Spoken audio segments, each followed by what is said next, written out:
I am so excited to be sharing my learnings, my insights with you. Since the start of my business in 2019, I have hosted hundreds of events, ones that are open to the public, ticketed events, as well as corporate ones, digital, in person. And I know that when you start a corporate offering, it can be a little bit challenging to mix together the spiritual mindfulness component to a more traditional setting that might be a little bit hesitant. I've talked to so many different clients and they always have this hesitation of like, okay, I want to get more corporate clients, but I'm not really sure what they're going to be interested in. Like, how did you get your clients? And, how did you craft the offering? And so today I'll be sharing so much information with you, but don't worry, you can come back to the different chapters, rewind, replay. I also have a wonderful resource for you that gives you tons of ideas for your own wellness and spiritual business and how to create a corporate offering from that. Feel free to look at that resource before starting this workshop or afterwards. Really up to you. No wrong way to do it. To start, I want to share my story.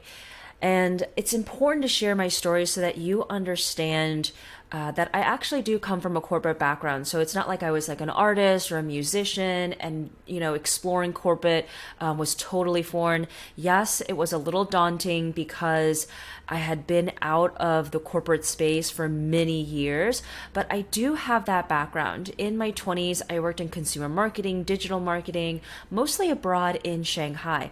I worked for Hilton. I worked for Publicis, which is a PR agency, and I had clients like P&G, Walmart, Marriott, Mexico Tourism, and it really was that, everything looks great on paper, but it doesn't feel right. And my Saturn return happened, and that's a pivotal astrological milestone in your late 20s, early 30s, and mid to late 50s, mid to late 80s. And it was a spiritual awakening for me, like so many people.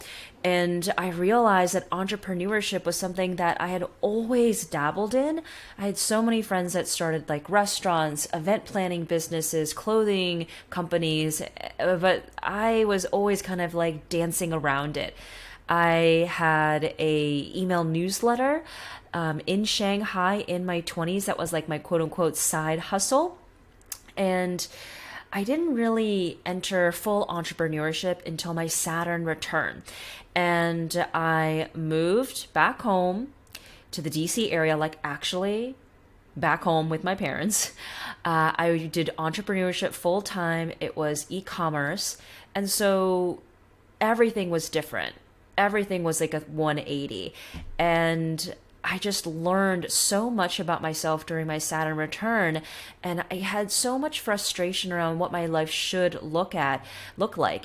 And yoga, mindfulness, astrology really helped me find the answers and do that inner healing work, that introspection, and allowed me to really start listening to my intuition and that inner voice.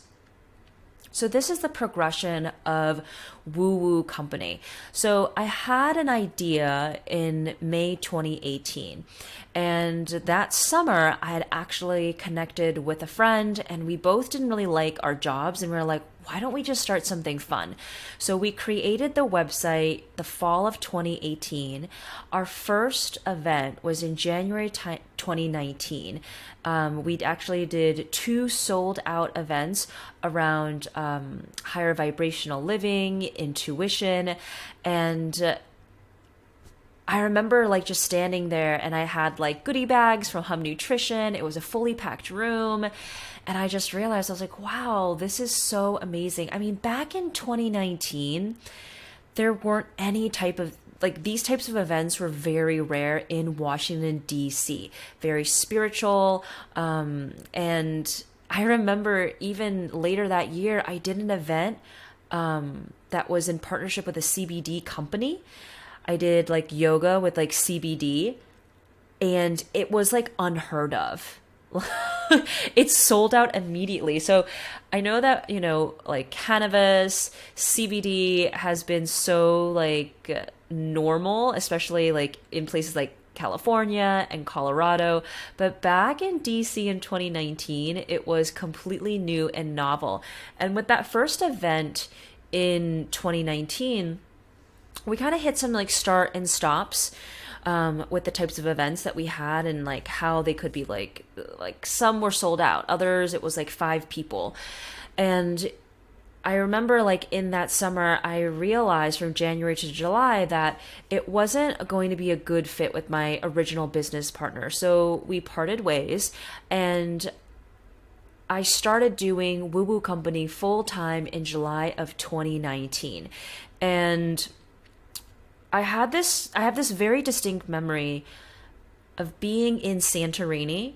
It was June of 2019, and I was on vacation with my boyfriend at the time and all of his friends.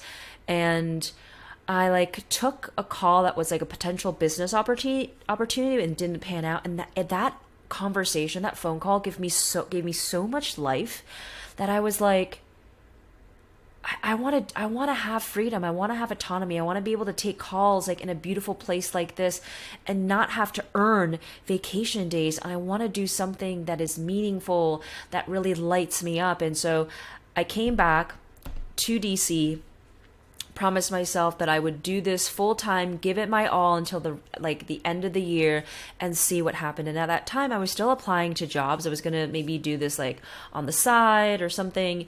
And I didn't move forward in that interview because it was very prescient that my hiring manager, the CEO of the company, was like, so what do you need so that you don't quit in 6 months? He had hired a lot of entrepreneurs. And when he asked me that, I didn't have a good answer. I realized that I probably would be bored in 6 months' time.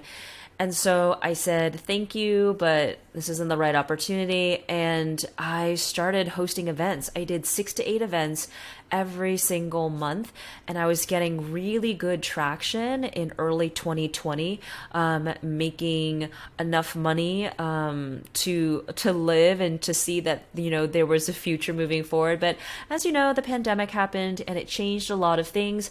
I had to move the business digitally, and I started to realize that I wanted to share more. Instead of being in the background handling the operations, I wanted to be the healer, be the facilitator. And through many different iterations and exploration of that from 2020 to now, I'm a career astrologer, and astrology is one of my main modalities. And so I want to talk about this shift in 2021. It was a very potent, powerful time in realizing what I wanted to do as a next step in the business. There was a new nodal cycle that had started in the North Node in Taurus, and it was about lots of learnings with stability, money mindset, how I manage risk. I had this idea to start and create a practical astrology resource or something that would allow people to understand how these wellness and spiritual modalities could help them get more insights into their ideal career. And that's when I realized I really had to face my fears and trust myself.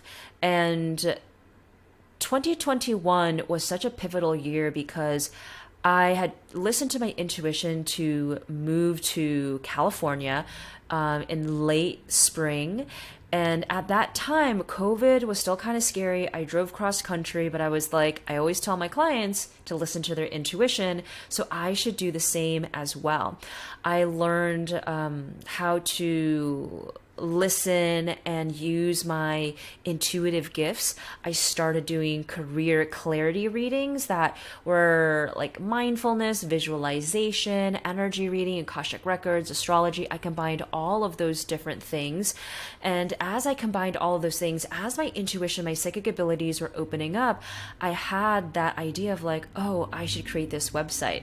But it wasn't something that I wanted to do. And so I wrestled with it. But come 2022, I started work on this website. And as I started work on this website, I also was like, you know what? It's all or nothing. I can't be hesitant and like, will people like astrology? Will people understand it? It's not my job. It's not your job to explain why something matters. It's not your job to convince anyone.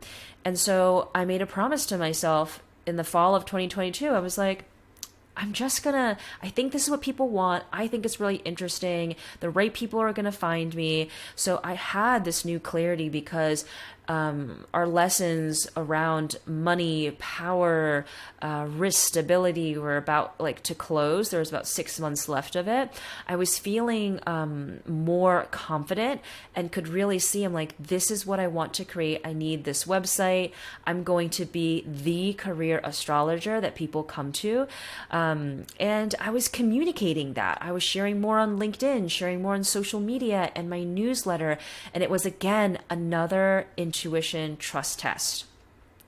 So I bundled all of my corporate offerings together. I made it easy for people to book. I had all the explanations.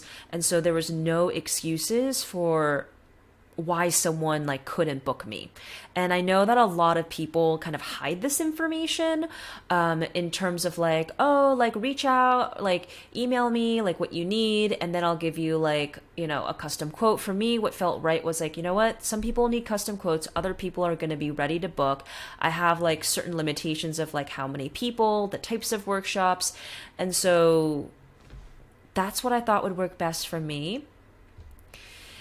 And so this workshop is going to be about all of my learnings the past like not even 1.5 years, but really 5 years, because I actually had a corporate offering the entire time that I started this business since 2019. I had done like mindfulness and meditation things towards the end of the year and sound baths, and they've just changed to incorporate like a stronger aspect of a spiritual modality or something that's a little bit more quote unquote out there. So I'm going to go through all of these questions during this workshop. How do you craft a corporate offering? How do you market your corporate offering? What types of workshops have I hosted? How do I create, test, and sell my own corporate offering? So how do you create, test, and sell your own offering? And how do you facilitate a successful workshop? Let's start with how do you craft a corporate offering? Confidence. This is so important, and I love this quote. Because one believes in oneself, one doesn't try to convince. Because one is content with oneself, one doesn't need others' approval. Because one accepts oneself, the whole world accepts him or her, or they now. Lao Tzu. This is something I wish I knew years ago as I started this new chapter in my business, because I always kind of had one foot in the door, one foot out, one foot like I really believe this, one foot I'm not really sure. And people can really feel that. Your offerings really kind of share that energy, the marketing copy, like how you speak over the phone, how you write your emails. And so first and foremost, being confident in your abilities is crucial.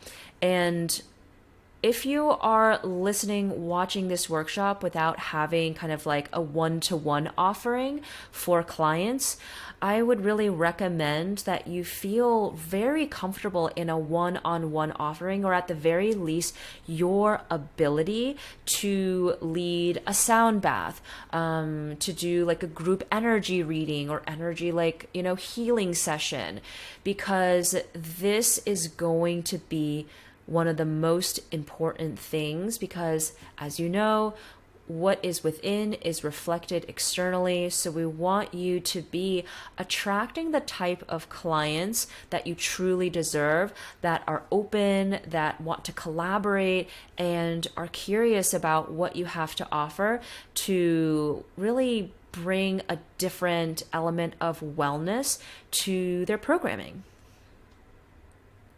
So this is my general workshop agenda. I like to start with a grounding meditation. I do a topic share. I do an interactive activity. I'll do another topic share, another interactive activity, and a Q&A.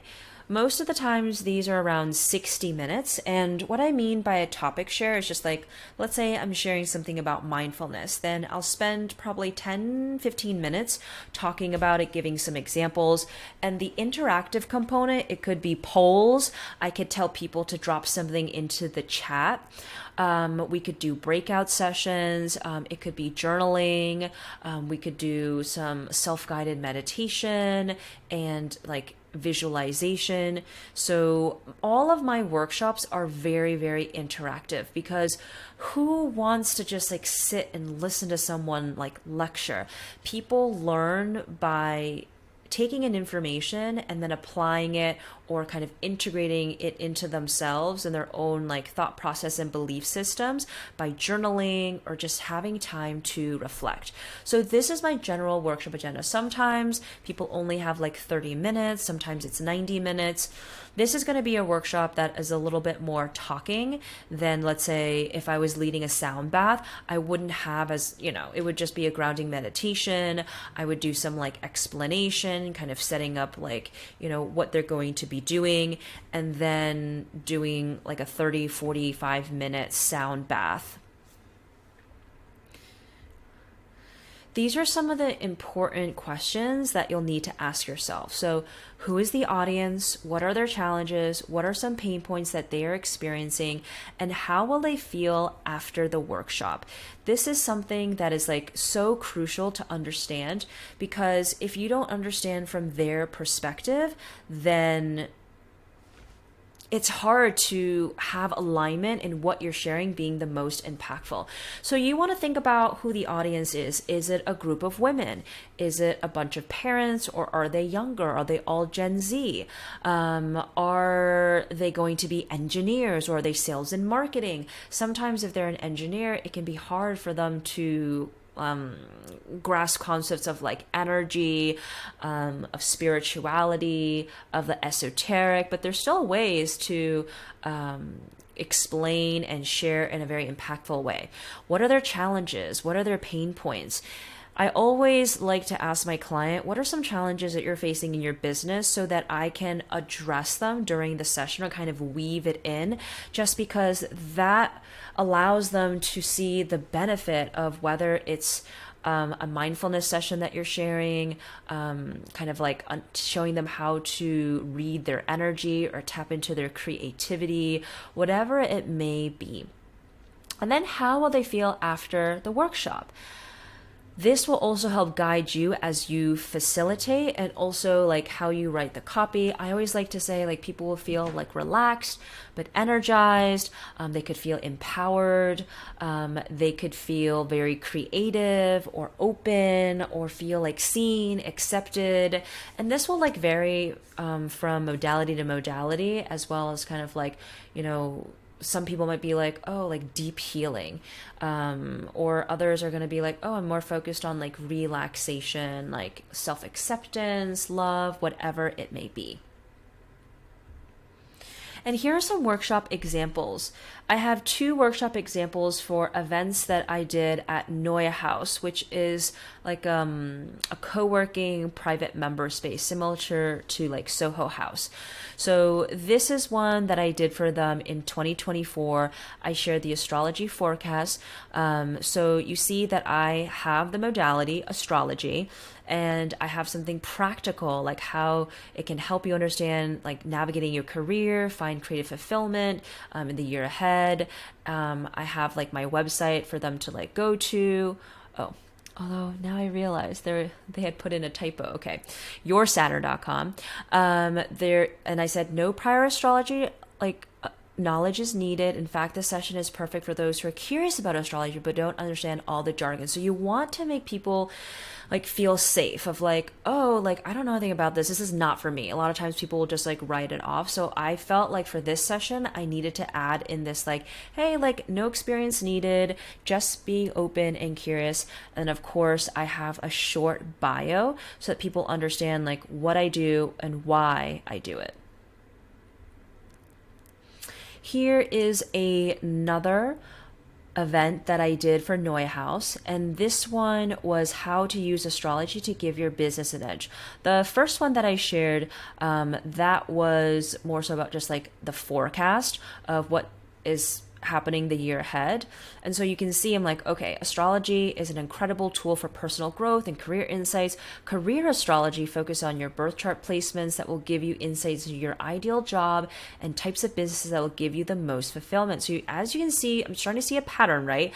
There is something that is a little bit unfamiliar to people, the astrology, and then other things that are familiar that might be pain points or challenges.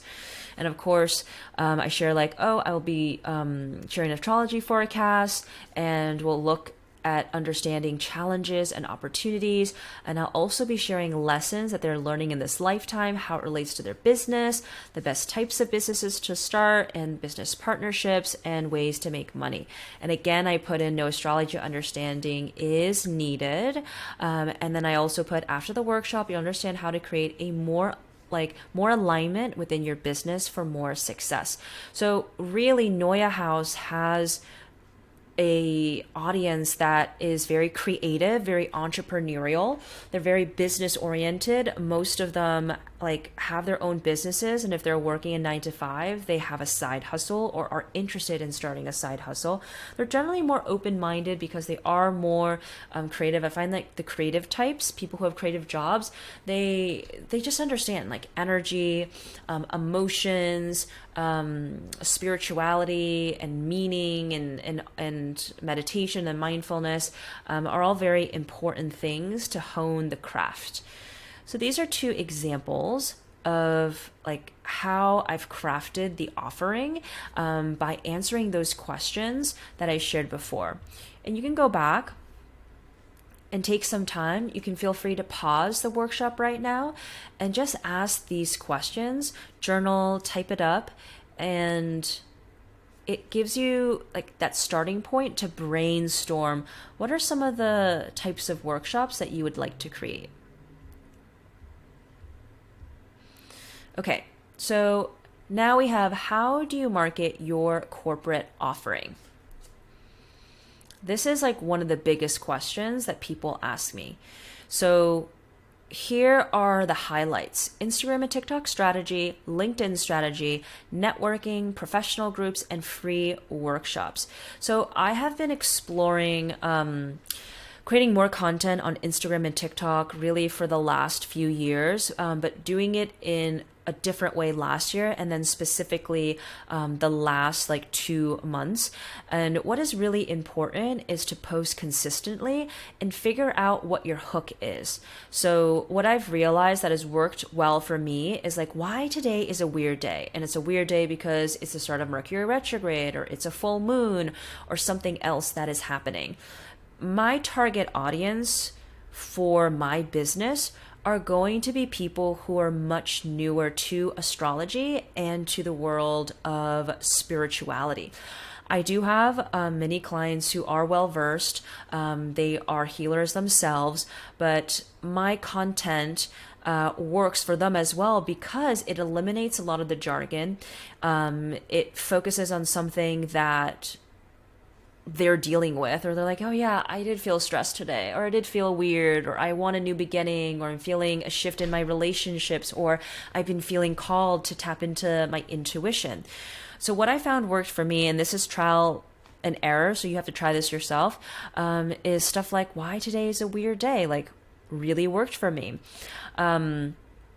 And something else for social media is like all the platforms really want you to do face to camera. They want you to film yourself. And I know that some people are like, oh, I don't want to do that, but you just got to get over it, because it's one of the best ways to grow. Since I have been posting reels and TikToks every single day for the past 2 months, I have grown like my Instagram and TikTok following by like incredible amounts. So at the start of this process, I had a little bit under 7,000 on Instagram, a little bit under 3,000. I think it was actually under 2,500 on TikTok. On Instagram, I have over 11,000 now, and TikTok, I have over 8,500 followers. And it's just about the consistency. It's finding what works, the way that the content is laid out. Most of my content, like I said, is going to be face to camera, but I have a couple things where I just share information like over like a video background, but I only do those for specific things, because it's something that I think shares the information but a different way, because I share the same information in like the face to video content, but some people, they're just like, oh, this is like easier to share, or this is like something I want to keep because it's a lot shorter, so they might like bookmark, share both of those things, because there's like different vehicles of getting the same information. And you'll want to find like, so a lot of times people find my work because of Instagram or TikTok, or they find me on LinkedIn. It's always like an individual who is curious about astrology. They're like, I love astrology. I was looking for something corporate and your stuff came up and it was exactly what I wanted. There's always someone who's going to be interested in like mindfulness, in Akashic records, in mediumship, in someone who's a psychic, like whatever your modality is. And it's going to be that champion that brings you in. So you have to go where they are. And they're like any other person. They're on Instagram, they're on TikTok, they're on YouTube. They're also on LinkedIn. My LinkedIn strategy took me a while to like figure out, and I feel very confident in when you share your learnings, the types of workshops that you do, like the feedback that you get, and that you're open for bookings. That's what people like to see. I don't always find that it's going to be the best place to share like the insights. Like I don't always post like every new full moon, every transit that's happening on LinkedIn. Only kind of like when I feel called to. I mostly share like, hey, these are the types of workshops that I do. And it's a combination of posts that I write, articles, reposts with comments. So I actually don't have a very consistent LinkedIn strategy because I've been so busy focusing on Instagram and TikTok, but I have found like a lot of people finding me on all of these platforms, like adding me on LinkedIn. It's like if they go to Instagram, they're going to go to LinkedIn as well, because internally when they speak, they're going to be like, oh yeah, look, this person, she's like on LinkedIn. This is like an article that she wrote. She did workshop for like Nike or Red Bull. And I got all of those really big name clients through just posting about what I do and like re-engaging like old relationships or very loose connections, and also just sharing what I do. A lot of people just find me on the internet, like doing a Google search, or I just showed up like on their Instagram. Networking has helped as well, and it's really about putting value first. Get to know people, ask if they know someone who wants to do an event. So I'm not always very good. I wasn't actually, that's the right framing. I wasn't good at selling. I was like kind of awkward, and specifically selling like corporate stuff like about like a year and a half, 2 years ago. And there was some trial and error, sometimes like feel like being in Los Angeles and talking to people, sometimes like they thought that I was like too direct. So for me, I was just like, oh, I just thought that, I was just being like open and friendly. I'm like, oh, hey, like I just want to, like, let me know if you want to do an event. I would love to collaborate. And what I realized was like, it wasn't the right people. That like networking group, that professional group was actually like not really professional. It was like professional personal group. Like everyone there was an entrepreneur, but they just wanted to make friends and like host entrepreneur events for other people. But I was like, no, I'm here to like meet people that I can collaborate with and to make money. And so you want to make sure that the places that you go, like people are going because they want to, one, expand their network, two, connect with people who, they can learn stuff from, like three, like they're just actively looking for like people who could host events or do programming for them. Like it's an actual professional networking group. So find the ones that will work for you. Could be small, could be big. And also like referrals, asking your friends like, hey, do you know someone who is like the head of HR or like a sales lead? Because what I found in terms of like the point of contact is it really varies. Sometimes it's like the HR person, the operations person. Sometimes it's like a team lead, like the director is like, let's bring Alice in for like a forecast and like mini readings.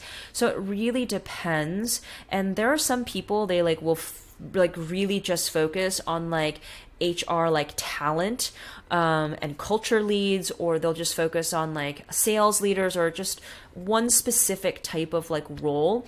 But I haven't really done that yet. And honestly, like growing my corporate stuff has been much more organic, and I would really recommend that you kind of sit with yourself and meditate to see if this is something that you really want to double down on.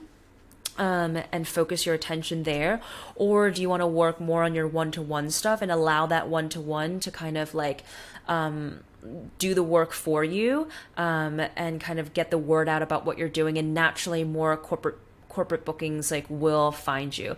I focused more on that, and sharing more about what I do and giving people an opportunity to book corporate stuff, by it being available on like my booking link, like my website, and also sharing on LinkedIn as well. If you're really new to your business, your work, or just to corporate, free workshops are a wonderful way for you to test out what works, what doesn't work, and starting with like a small group of 3 to 5 people. And you'd be surprised like how many people like will be open to that. You can ask people in your network. You can do something that it doesn't need to be corporate. It could be like a group that you're involved in. It could be like your church, your synagogue, your temple. It could be like people that you like ski with, or like the run club, like just gathering a couple people together to kind of test out your offering so that you feel more confident. That'll be helpful. And I don't do this a lot, but there are times when I will do a free workshop because it's like really good like branding, or I kind of want to get my foot in the door so that I can do more workshops for them. Or maybe they do like a trade, like they'll gift me product for doing a free workshop. Okay, what types of workshops have I hosted? These are my top 3 workshops that I'm going to be focused on. Rituals for a Better Day, Sound Bath for Relaxation, and Astrology to Understand Leadership Style. So these are my most booked workshops. And Rituals for a Better Day, I've done this workshop for many years now. I think like 3.5, 4 years. Sound baths I've been doing for like 4 years now. And the astrology stuff I started in the fall of 2022. So here is a look at the copy for Rituals for a Better Day.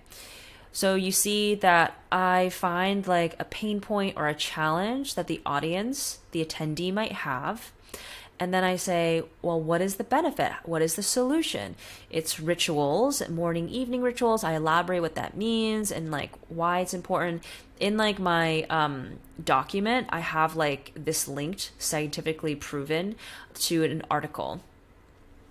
Taking care of yourself, understanding how to manage your energy is crucial to reducing stress and avoiding burnout. Those are some like hot words for corporate, like reducing stress, avoiding burnout, setting yourself up for success, like increase productivity, boost your mood. So those are all like very buzzy words that, corporate stakeholders are looking for. And then of course, like I share like, oh, like who is leading the session. And after the session, you're gonna leave with like insights to create new daily routines that will energize and uplift you. You'll be surprised how good you can feel.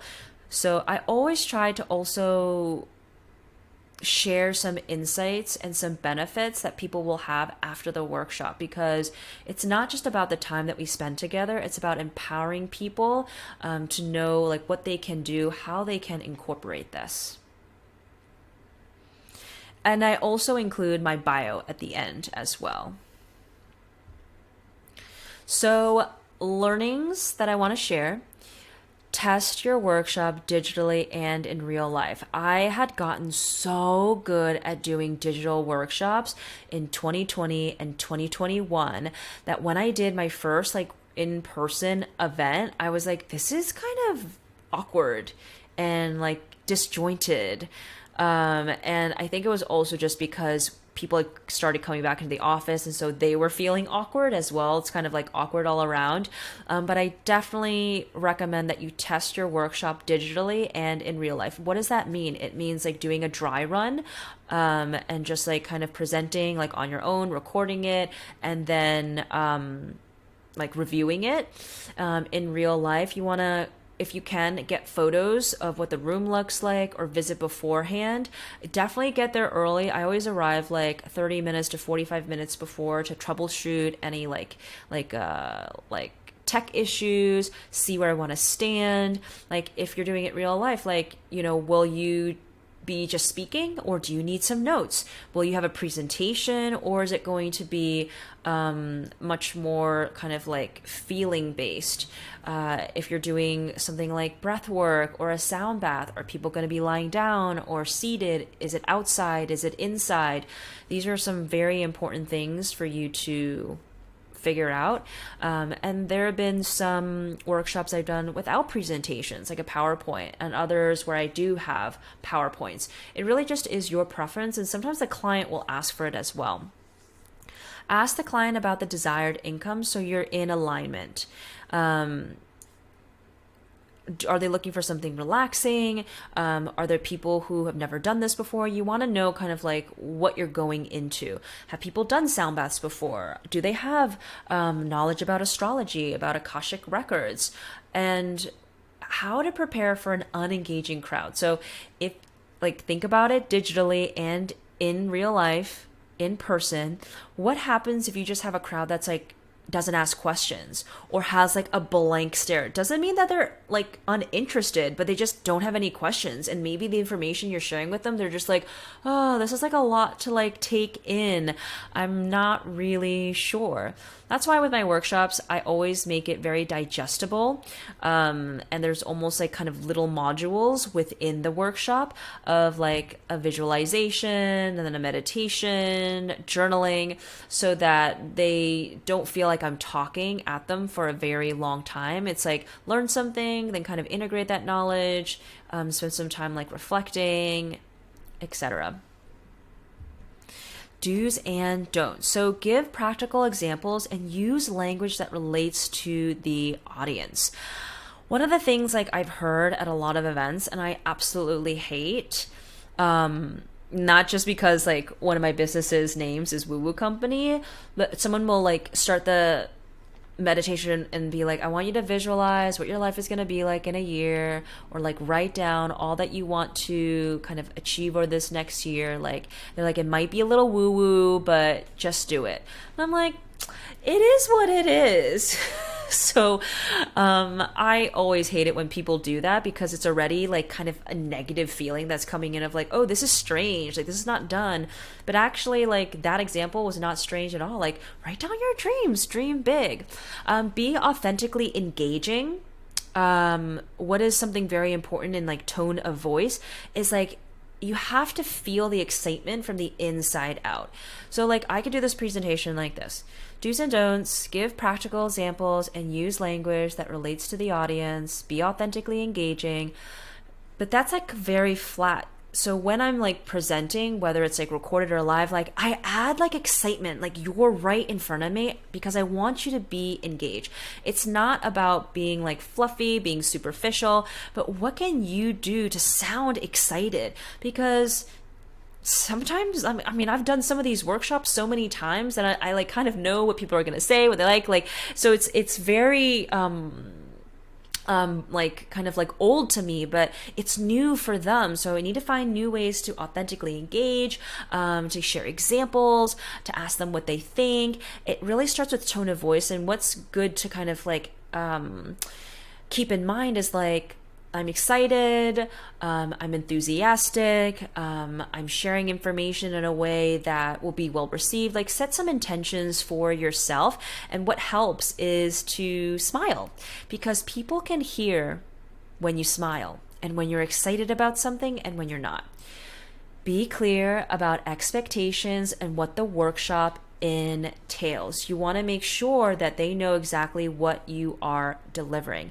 And again, understand how you deliver the workshop in person versus digitally. That's just for you, so that you feel more confident in your facilitation. How do I create, test, and sell my own corporate offerings? Corporate workshops. Practical benefits, easy to understand, not too out there, less focus on spirituality and more on interconnectedness. So again, I've had so many examples so far. They're like, this is like the pain point. This is the challenge that they're facing. It's easy to understand. I'm not inundating people with a lot of information, couple sentences, couple paragraphs, and it's not too out there. For a corporate setting, you know, I've gotten the feedback and the concern with certain people. It was like years ago. I don't think it's like the case anymore. They're just like, so with this sound bath, like our like bosses, they're just like our supervisor, like it's too spiritual. We don't want to bring religion like into the workplace. And I'm like, they just don't understand the difference between religion and spirituality. They have their own preconceived notions of like what these things are. So you want to create the copy in something that is going to deliver similar results to, like, let's say you're doing something that at its like full capacity, but that they can understand. As an example, I'm trying to think of like, what's a workshop that so one of the workshops that I would offer, let's say, to my own audience, not to a corporate audience, is like how to use astrology to identify like your wound and transform it into a superpower. So that's something that people are like, oh yeah, like who are doing the work, who are on their spiritual journey, like they will be interested in. But from a corporate setting, what I would frame it as is like how to use astrology to activate your magnetism.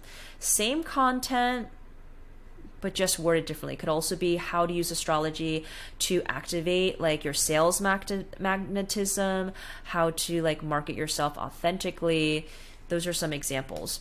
And of course, like less focus on the spirituality and more on interconnectedness and finding examples. Like when I talk about energy, I'm like, for example, you go into a room and like you go in and you know there's like, you feel the tension. There was like an uncomfortable conversation that had happened, versus like another example of energy would be like, yeah, like when you feel really connected to what someone is talking about, you can feel goosebumps on them. Like that like, you know, is a little much when people are being introduced to energy for the first time.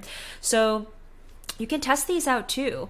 And you can ask your client what they will like. You can ask like friends or people who may not have a lot of knowledge in this space. Like, don't be afraid to reach out for help, and don't be afraid to hop on the phone with your potential client, with someone that you're interested in working with, and asking them what do they expect and what are they interested in.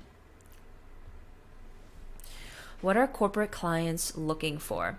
So they're looking for something team members will enjoy, that they'll get good feedback on, so it's easier for them to expand their program. It's something that people don't realize.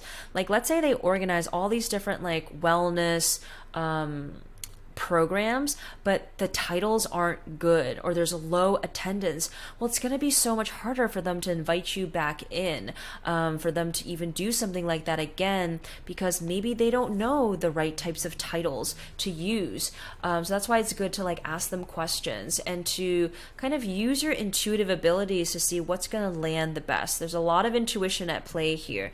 It has to be fitting within their budget, and they enjoy theme-based sessions, like something for Women's History Month, for a holiday, something like that. All right, how much should you charge? A lot of different factors here that changes from, let's say, your first few workshops to let's say like after you've done like 10, 20, 100, whatever they may be. It's your experience level. How experienced do you feel to lead a session for 10 people, for 100 people, for 1,000 people, for like 10,000 people? Think about that. Your comfort level, because when you're presenting to 10 people, whether it's digitally or in person, it's different, right? 10 people, 50 people, 100 people. So how are you able to hold space? And how many people can you handle? And don't be afraid to be like, well, I can only cap it at like 30 people. Like, I can do more than one session for you, but I can only have it at 30 people to make it the most meaningful. And I also base it off of like how many people are attending, and like, what is the effort required by you? Do you need to travel for like 2 hours? Is it just like a Zoom workshop? I also gave a couple different pricing options for clients as well, in terms of like, if I do one workshop, if I do 2 workshops, if I do a workshop that's like maybe 30 minutes versus like an hour or 90 minutes. And also you have to pay attention to demand and supply, and know that for some people you're going to be a perfect fit, and for others it's not. People, it's like the example of like pizza shops. There are places that sell pizza for $1 for a slice, $10 for a slice. Like, there's just so many different like pizza offerings. You can use this example for like perfume, for clothing. And so you have to find the offer that resonates most with you and what you think the market will receive and what your potential clients will want and will spend on. Let's say you start off with your corporate offering and you're going to be charging like $1,000, and you don't get any bookings, even though you've been marketing, you've been connecting with people, and they're like, oh, like this is good, but I can't like afford $1,000. Like, it's okay to lower your price, and to be fluid in that pricing. Maybe it's like $300, maybe another one's $1,500, and also think to yourself, like, what would an offering be if it's like $150? If it's like $1,500? I've had people in the past, they're just like, my budget is $100. Is there anything you can do for me? And I just send them like a recording of a sound bath that I've done before. And I was like, you can have this and you can use it. And they're like, great, that's like perfect. I would suggest you think about all these different things that you would create and take some time right now to journal and to explore, like, what would your offering be like if it was priced at $150, at $1,500, at $3,000? I find that most corporate clients, like, they range. Some people, they only have like $150. Some people have like $500. Some people have more, like thousands of dollars, and it really just depends. And we talk about negotiating, always ask for their number first, of like, so what have you budgeted for this event? Or what are you hoping to pay? that always allows you to kind of avoid like lowballing yourself. And if you're like, well, they didn't give it to me, they wanted to ask for my rate, like sit with yourself, meditate, and see what's going to feel good for you. And it's okay to charge like $150 for like your first one, or even do it for like $50, and then kind of like grow your client base and increase your price. Again, this is really about like your experience level, your comfort level. I have charged anywhere from like a couple $100s to a couple $1,000, just really depending on the client, their needs, if it's in person, if it's digital. And I know that this can be a little bit tricky, especially if you have some money mindset stuff you're working on. So you can always like book a one-on-one session. I'll have some special ones available to you if you just look in the notes section that you can book with me, and we can work through your offerings, what they look like, the title, the copy, how much you should charge, who would be the best type of clients for you, etc. Okay, how do you facilitate a successful workshop? Again, I will have to say, be confident, be excited, do something that really resonates and aligns with you. Again, this is my general workshop agenda. I like to do a grounding meditation. I'll share something. We do something interactive. I'll share something. We do interactive. And I leave time for Q&A, usually around like 5-10 minutes. Pre-work. Setting expectations, really important, like meeting invites, event copy, logistics, photos, presentation prep. Will you need to do a presentation? Will you need to do some like handouts, getting those printed, getting those like sent over, approved? That takes a little bit of time. And during the presentation and the workshop, setting the digital space, asking people to engage, like, where are you joining from? How are you feeling? Be as interactive as possible. I've really found it to be quite powerful. I know certain people, they do like webinars, and so there isn't that interactive component. I usually find with my clients, they want to see my face and they want me to see the attendees. So I always do something that's like very interactive. But it's up to you how you want to facilitate and what feels right for you. I find that during the presentation, I have something, that I have a plan, but I have to also gauge the energy and engagement levels. Sometimes I'll do an extra exercise. Sometimes I'll pause and do Q&A in the middle or earlier on.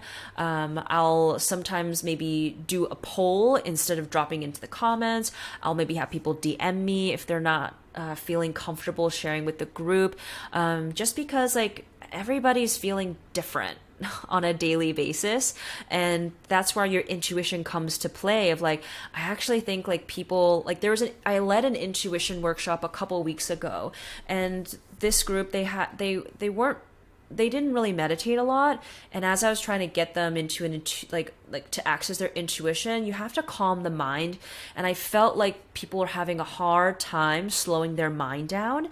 And so I did like 2 or 3 grounding meditations, and I added grounding meditations to the start of certain exercises as well, just because I was like, yeah, I don't think that people are going to get enough from it if they're not grounded. And by the 3rd, 4th time that I had done it, they were feeling much more engaged, and they really understood like, oh yeah, I started to feel like a little bit more connection, like that inner voice coming through. Post-workshop, ask for feedback from your point of contact, improvements, see how you could improve the presentation yourself. You can also ask, like for feedback. But usually like when I go through a presentation, like I'll take notes immediately after. Sometimes it can be so tiring after a workshop that you don't have time, or you don't want to like write the initial like ideas and feedback you have for yourself. But I really recommend you write it down and maybe even like edit your run of show for that workshop, just so you have it. I actually have all of my workshops written down. I don't keep it like on a computer. Like I have a notebook, like all my yoga flows, all my workshops, like I've written kind of like the agenda on there. And sometimes I'll write new ones. Sometimes I'll put sticky notes and write like, oh, do this beforehand, extra grounding, or use this example. And try to catch a testimonial if you can. Those are helpful, and you can share them on social media. Okay, something important to talk about. I think I have two more things, is virtual versus in person. These are some very important questions to ask yourself, which I already touched upon briefly. But you will notice that you will facilitate a little bit differently from virtual versus in person. Again, what happens when no one responds?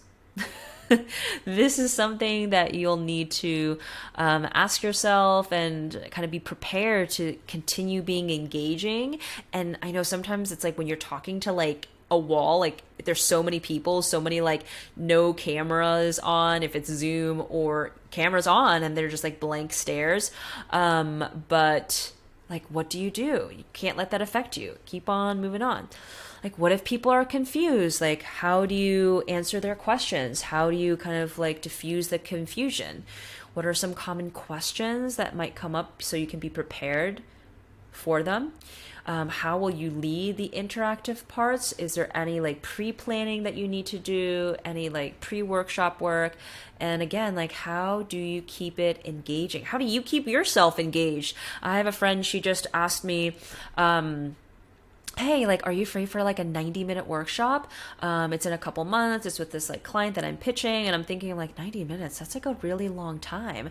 But I'm like, I'll just do a lot more like engaging things. Like, I'll like pause and ask more questions and like kind of like really repeat some of these concepts and have them do more journaling and more breakout sessions. Like, one of the best parts about these workshops, it's also team building. People are getting to know one another. So breakout rooms, if you can do them, will be really great if that is allowed. Sometimes they can't do that. So keep in mind. Okay, small and large workshops. Logistics setup. Is it going to be on Google Meets? Is it Zoom? What is the in-person space like? How do you bring people back in? So Google, I usually use Zoom, and every time there's like a Google Meets, like I have to like practice it again just because it's like very different. Like, where am I sharing my screen, so keep in mind of which digital platform you're using. And what is the in-person space like? Is it going to be loud? Is it going to be distracting? Like, if you do breakout sessions, people go to different corners and places in the room. Like, how do you bring them back in? Digitally, bringing people back in is very easy because you just like close the breakout room. But in person, like it can be a little bit more dynamic. So sometimes like I'll have like chimes that I'll ring.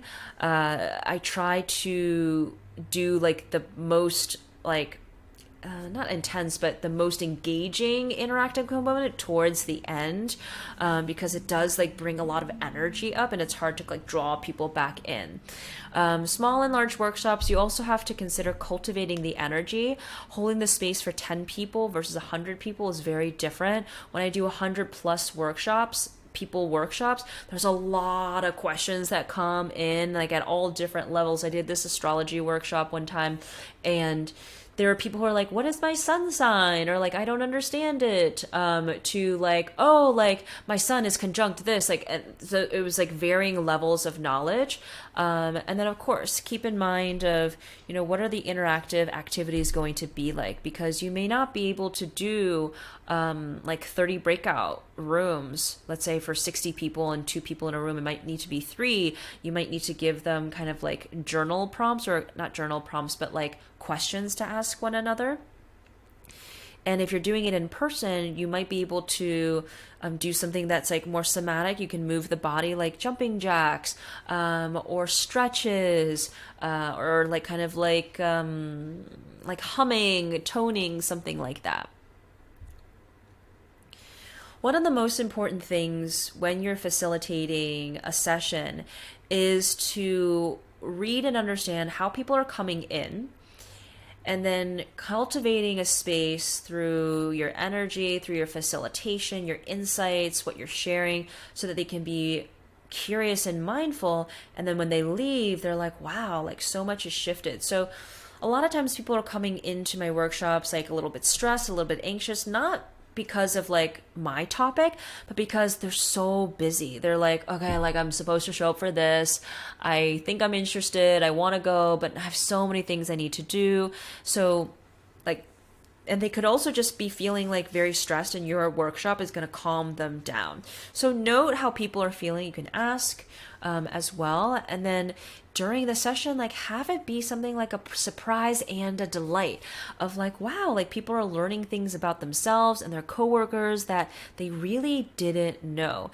And that's just finding kind of like the right like cadence of like insights, Q&A, interactive components, and figuring out what you want to share that's going to be the most interesting, and being able to feel very confident in what you're sharing.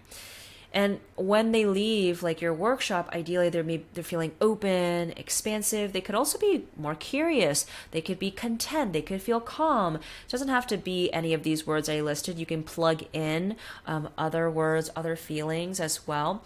But now they're like perhaps like very interested in like learning new things. Maybe they're asking you for like a one-on-one session. I don't always get people from these corporate workshops that will book me for one-on-ones. Sometimes I do. It's more likely when it's an in-person thing. So that's something to keep in mind as well. Like it is a good funnel, a lead generator for your one-on-one stuff, but it's not guaranteed. All right. So if you need more insights, I'm going to be hosting some regular Q&As for the year. You can also book a one-on-one session and send me an email. Let me know your feedback. Let me know if anything was unclear. I can always add to this resource as well. And as more people join this course and I get more feedback, I'll figure out other resources to share that'll help you craft your corporate offering. Now, it's a good time to look at that resource of the different types of topics that you can cover. I've given you some pretty good examples, and I actually recommend that you read through all of them, because I think that some of the other examples for, let's say, a modality that you don't use might be very interesting and very expansive for you as you kind of figure out, okay, what's the wording? What's going to be interesting? It's got a title and a couple sentences to help you kind of kickstart that copywriting process. I hope this was helpful. I've really distilled the most important things I've learned these last few years into this workshop, and let me know what you think. I want to hear about the workshops, the sessions that you create, as well as any other resources that you would like me to share and create.